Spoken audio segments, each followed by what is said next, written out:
In this podcast, we present to you technology icons. They're pioneers and visionaries, innovators and disruptors. They're bold, they're tenacious, they're fearless. With a passion so fierce and a drive so intense.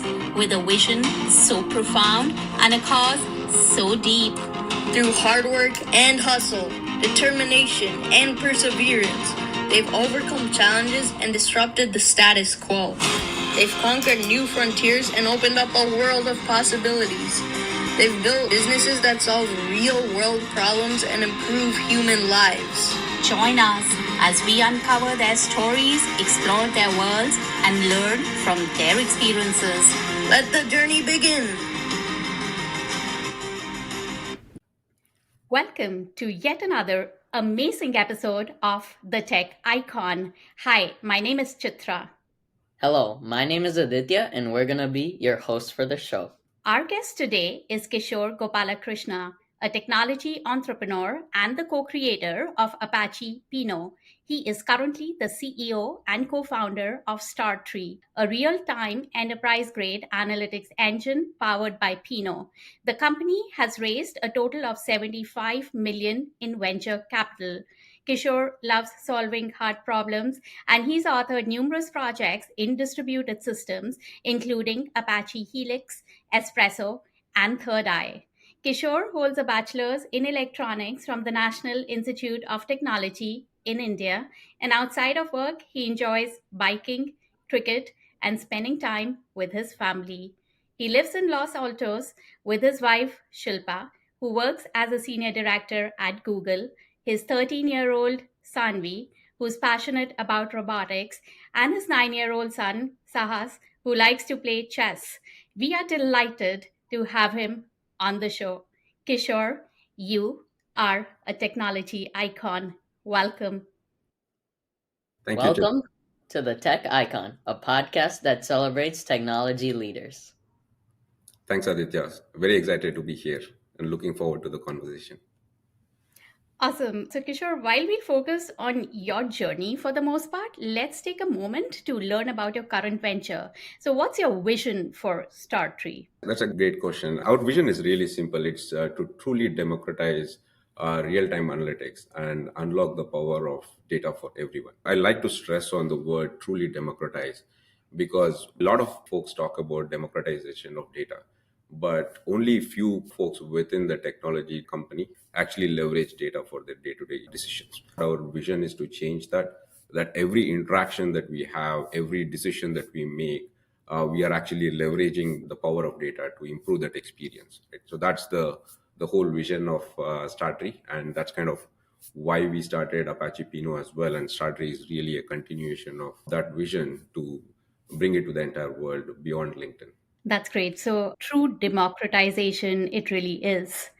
And you co-created Apache Pino back at LinkedIn, the world's largest professional network that averages more than 250K queries per second. That's huge.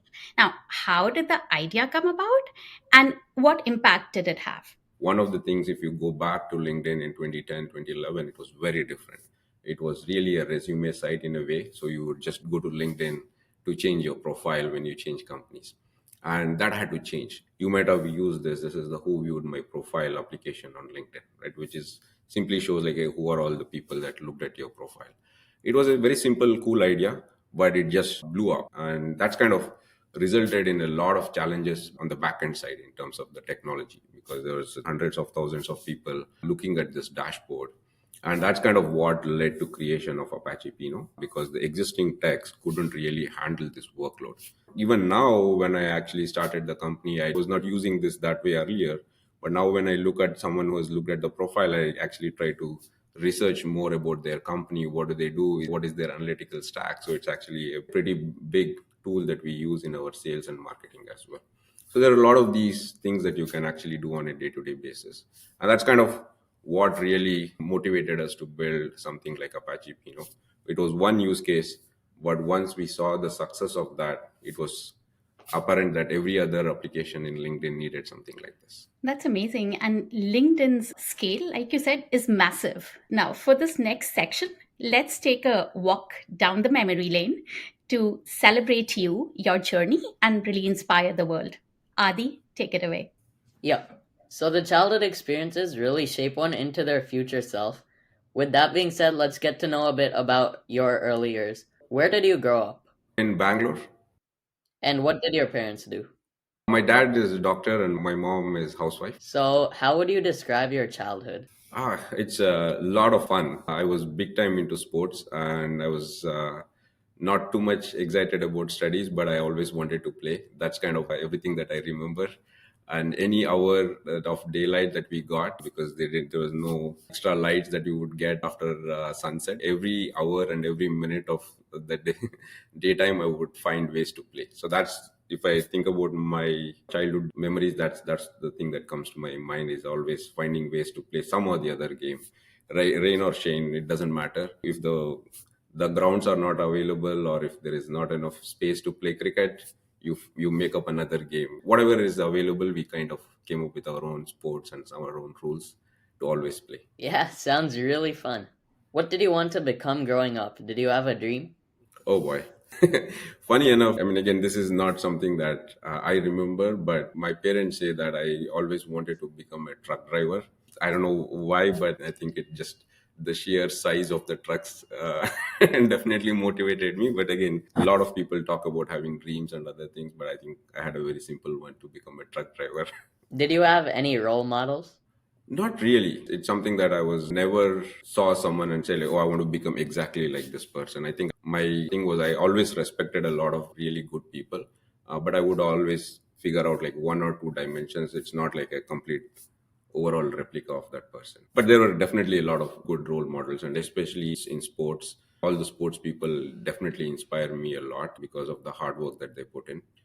So going all the way back from Sachin Tendulkar to all the other sports people, even almost recently Nadal.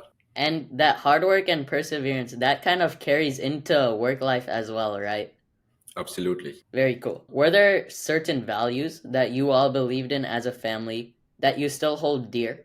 Yes, I think this value of figuring things out or solving problems, I think that's something that came right from the childhood, because we were not allowed to complain about anything. It's like, if you complain about XYZ, the answer would be like, go figure it out. Why are you complaining? And what's stopping you from figuring it out? So it was kind of annoying when you're a kid. It's like, no one is actually helping you. Over a period of time, I realized that actually that was a blessing in disguise, because in general, it helps a lot in your career later on, because there's not many people who are coming to help you solve your problem. But just having that mindset and that confidence that, hey, I figured out so many things that I didn't know the answer, and this is just another thing to figure out. So that is something that was there in my family, and I continue to embrace it and also enjoy. Yeah, that's a great quality to have. Problem solving, which you received in childhood, having to be independent, and now it's paying off, right?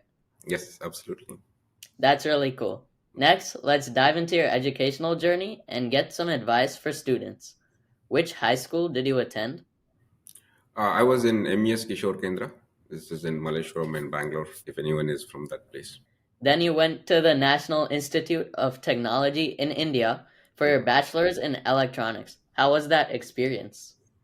That was really fun. I think that was my first time outside of house, outside of all the other comforts that you get at house, and then you get to meet all your friends, and then there is a lot of differences, and you get to learn a lot. And again, one of my best 4 years of my life, I would say, is in NITK, and we learned a lot. And I think I still remember the best thing that one of my prof basically mentioned there is always about thinking, what is education and all these things. It's really about learning to learn. I think that's kind of the lesson that I came out of with. It kind of motivates me to continue to keep learning throughout my life.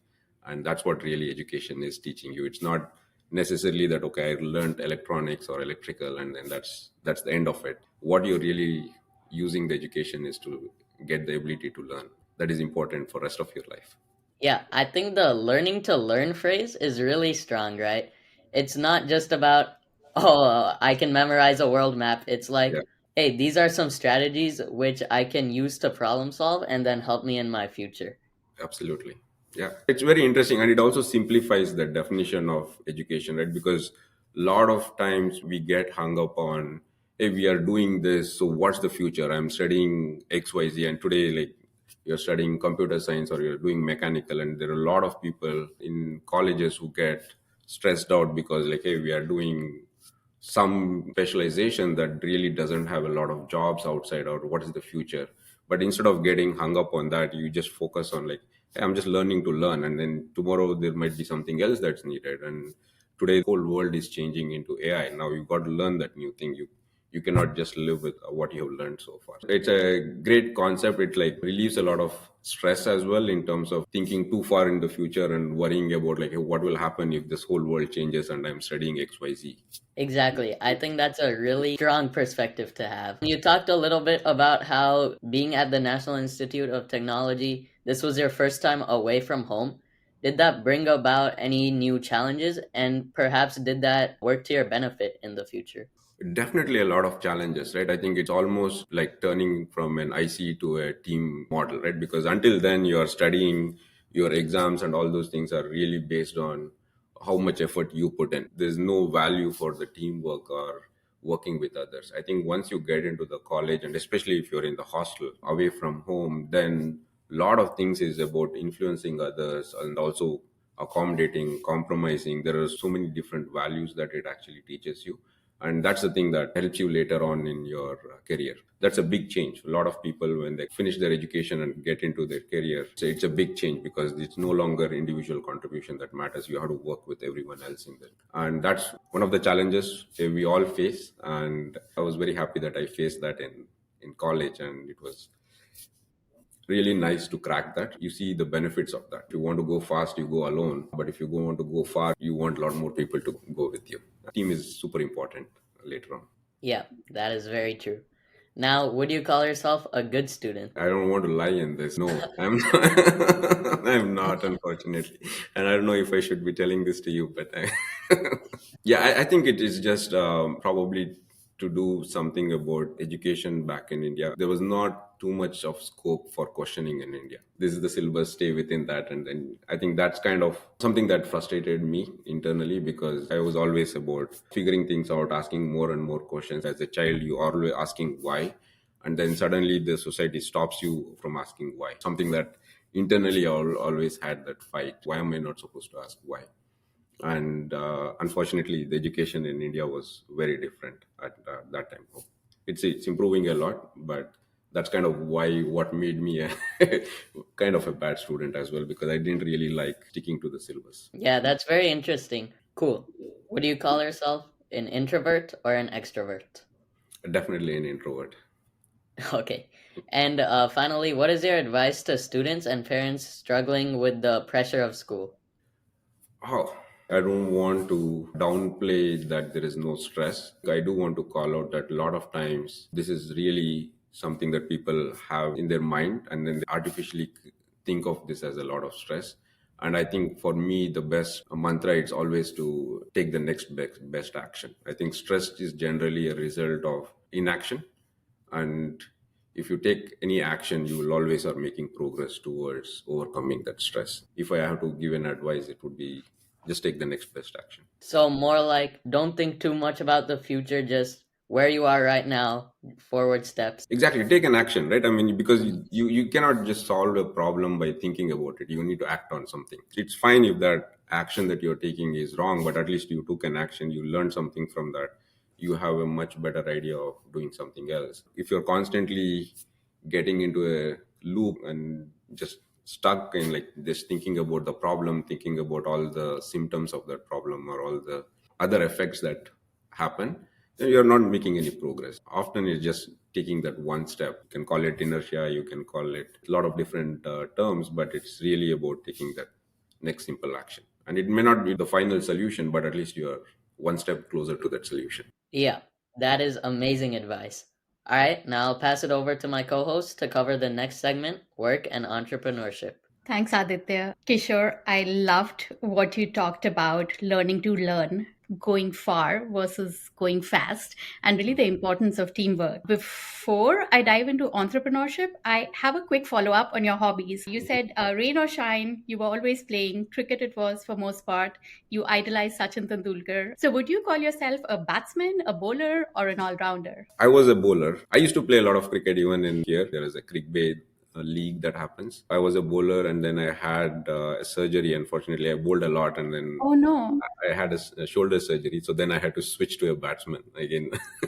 I wanted to play cricket so badly, so I thought I will switch to being a batsman. So I do both, but mostly consider myself as a bowler. What kind of a bowler were you? Would you call yourself a spin bowler? I was a medium pace, but I was a swing bowler. I had a very natural outswing without having to try too much. I have a very interesting bowling motion, and a lot of people would actually get confused with my bowling action and they would get surprised. Okay. Very interesting. Okay, let's segue into work and entrepreneurship next. So, what was your first job out of college? This was at Oracle, just out of college. Got it. And then you spent nearly a decade at LinkedIn before venturing out on your own. Now, at what point did you decide to make that switch? I always look at my life in decades. I think one of the things that I looked at in 2009 before I joined LinkedIn was I used to see all these distributed systems, and especially I got exposed to Hadoop and MapReduce and all these technologies. And what I really wanted to do was learn how to build these systems from scratch, because you are always a user of these systems, but building these things from scratch always excited me and also intrigued me. Like, hey, what does it take to actually build something from scratch? And that was what I spent for the entire decade in LinkedIn, building a lot of these distributed systems. Then I think for me, the next decade was actually taking an idea to a business. When I left LinkedIn, I was not really looking to start a company around Apache Pino or what we're actually doing. For me, it was really about, hey, what if you have an idea, what does it take to actually turn that into a concrete product and have a business around that? That's really interesting. So, a lot of people would actually leave once their idea is more baked and once they have like some sort of an MVP or some interest from customers, right? But in your case, it was quite the opposite, where you thought, let me go figure and Mhm. really decide what I want to do, and then you ventured into it.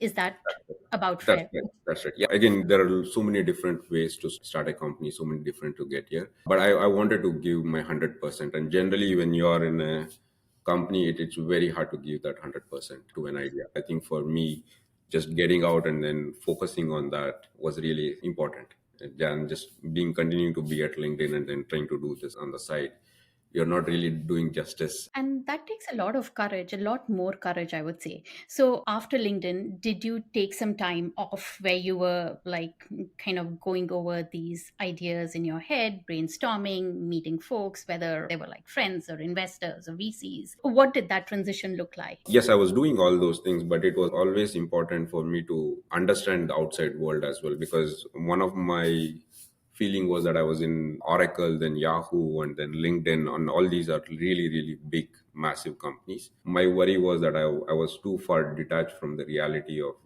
what it takes to do a startup. So I actually joined another startup in between to learn what it takes. That was something that I wanted to learn and then make sure that I'm actually not making all the mistakes or even learning the best things that are actually possible. So I joined a startup. Along with that, I was doing all the things that you mentioned in terms of talking to customers, talking to different investors, learning about what's happening in the world and what are all the different things that we can do. Yeah. Got it. And what did the initial years of your entrepreneurial journey look like? The initial part was the hardest because it's a pretty big step function because you have not done this before. And for me, the hardest thing was really about putting together the team. It's one thing to hire folks when you're working at LinkedIn because it has the brand, it has the recognition, it has everything that you need. But when you're starting a company, you need really, really strong people with the same passion and the drive that you have. And I think that was the hardest part. I've been very fortunate to have a really strong early founding engineers who had the same drive and passion for the technology and the problem that we were actually solving. So that was the biggest one. But then there was also a lot of different challenges that I never anticipated when I started. Was immigration was a big challenge, and I think there were a lot of folks with H1B, and the transfers were all not happening. And then the other challenge that I never anticipated was as soon as I started the company, it was COVID. So I had no idea on how to build first of all, I didn't have an idea of how to build a company, and on top of that, starting a company and then COVID happening, and then the entire market crashing, and then you're not allowed to meet the team, you cannot meet the customers, and it's like where do we go from here, kind of a situation. So I think those were all a lot of unexpected things that happened. Overcoming those things, again, having a strong team to help us there was crucial. Yeah, that was clearly a lot to deal with. Were you on a H1B visa, Kishore, when you started StarTree? No, I was not. I did get my green card, but that was definitely one of the things that held me back from starting a company for a long time. Getting the green card was an important one. So I think I probably got it a couple of years before I started. That's such a real challenge. I recently learned that the founder of Perplexity, which is an upcoming AI company, Hmm. is still Yes. on H1B. It was That's like, true. That's true. I mean, the good thing is, I think that it's really nice to see how there are examples like that, because if I had seen someone who had done this, then it would have given us a little bit more courage to actually do it. But I think recently I have seen a lot of my friends as well, and other co-founders that I know of, they have actually started a company on H1B. So it's becoming easier and easier. So which is actually really a good sign, because I think that's the last thing that should be stopping someone from starting a company. for sure.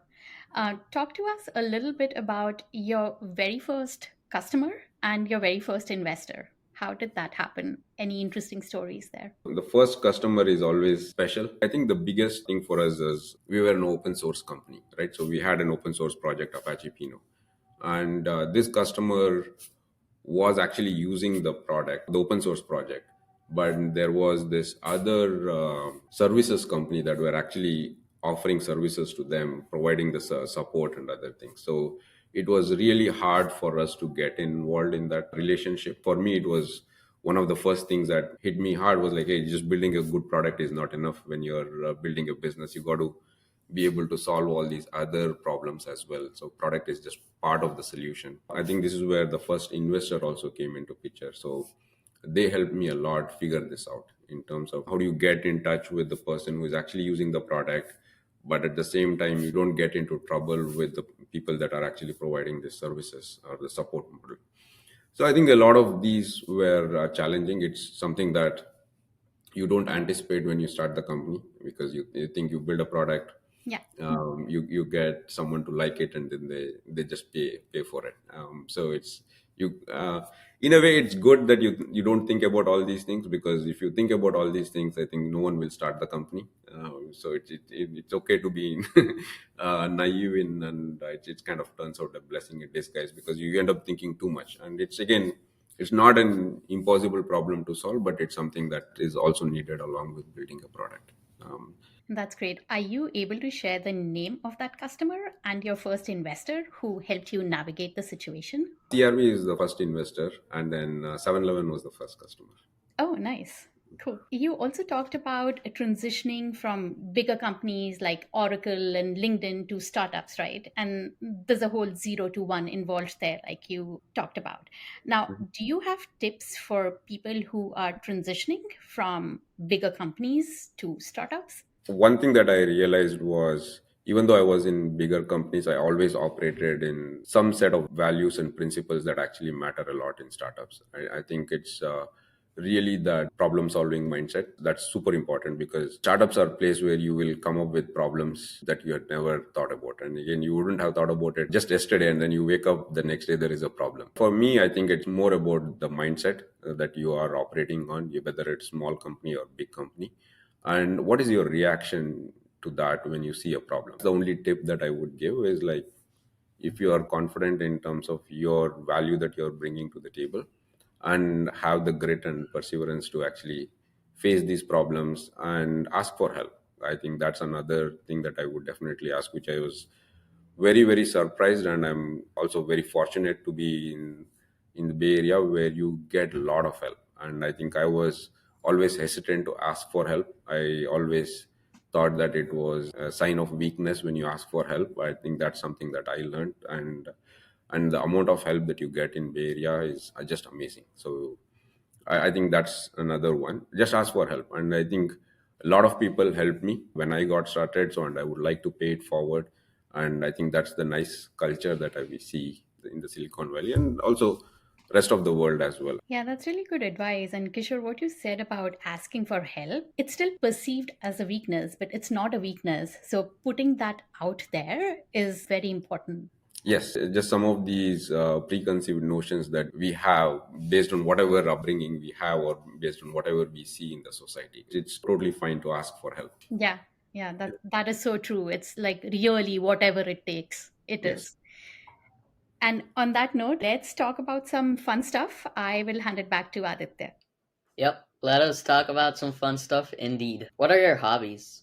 It keeps evolving. I mean, I try to keep doing newer and newer things. So obviously, cricket was until 2015. I used to play a lot of cricket, and after that, I got into biking. I also play chess with my son, and then robotics with my daughter. So that's another thing that I really enjoy. Trying to find common connections with whatever they like. I try to make that my hobby as well.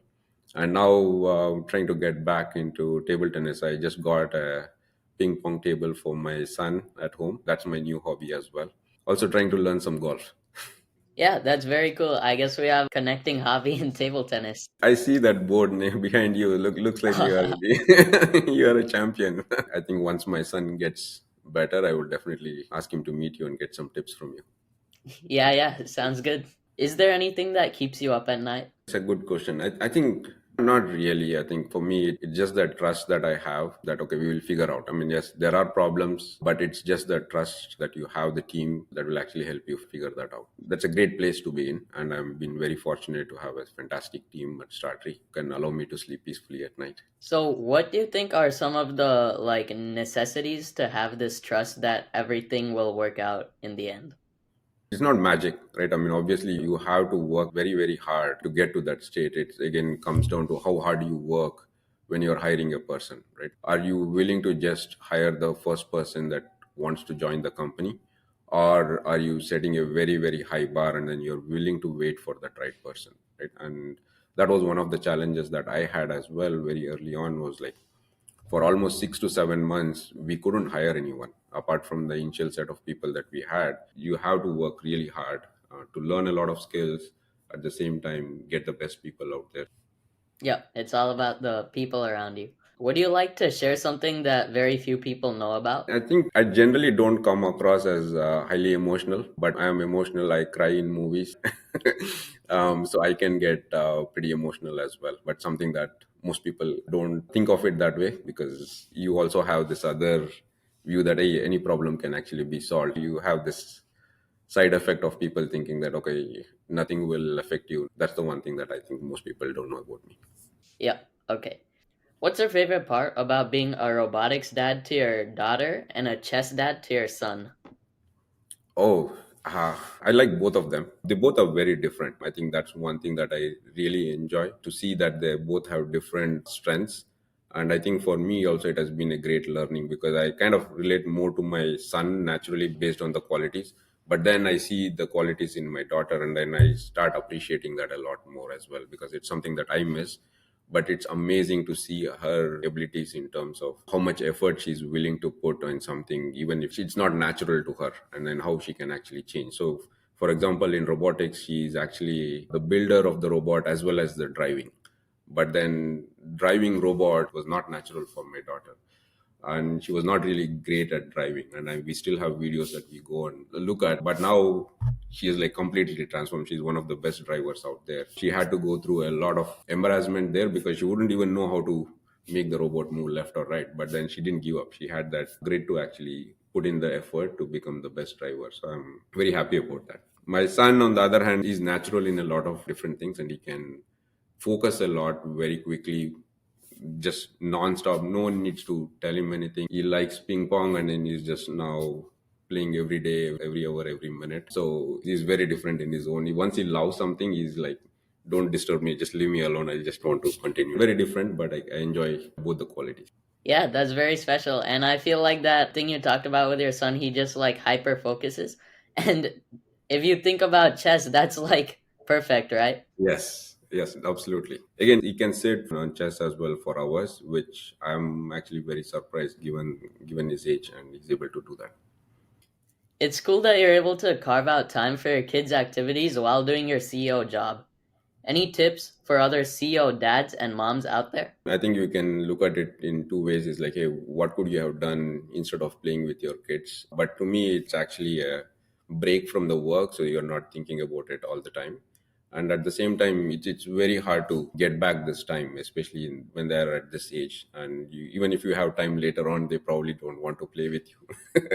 But at least now I can quality time that we spend, whether it is an hour or two, is very rewarding. It's also gets me different perspectives and I get to learn a lot from them. Yeah, that's really great.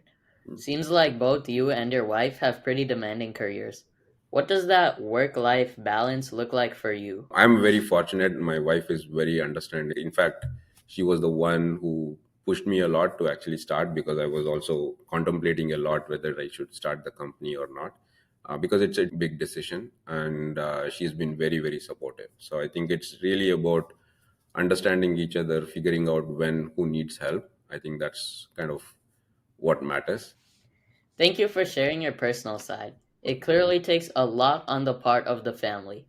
We're now nearing the end of this fabulous episode of the Tech Icon, and we would love to get your final thoughts in this final segment. So, back at you, co host.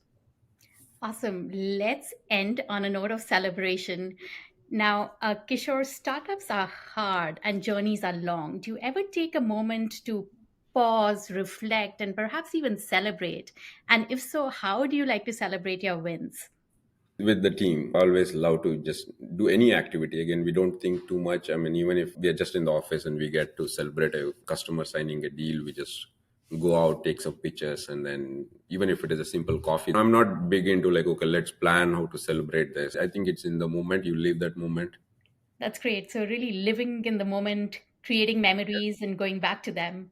Yes, you summarized it very well. Yes, absolutely. Awesome. So, finally, what would you say to someone who wants to become like you? I don't really believe in role models myself, so I don't want anyone to think about becoming like me. But I think it's the same thing applies. It's really just try to be the best that you can at the moment and then try to keep improving every day. I think there is so much to learn. There is so much joy in learning. Once you get used to that, all learning can actually be fun. It keeps making you better and better in whatever dimension that you choose to learn.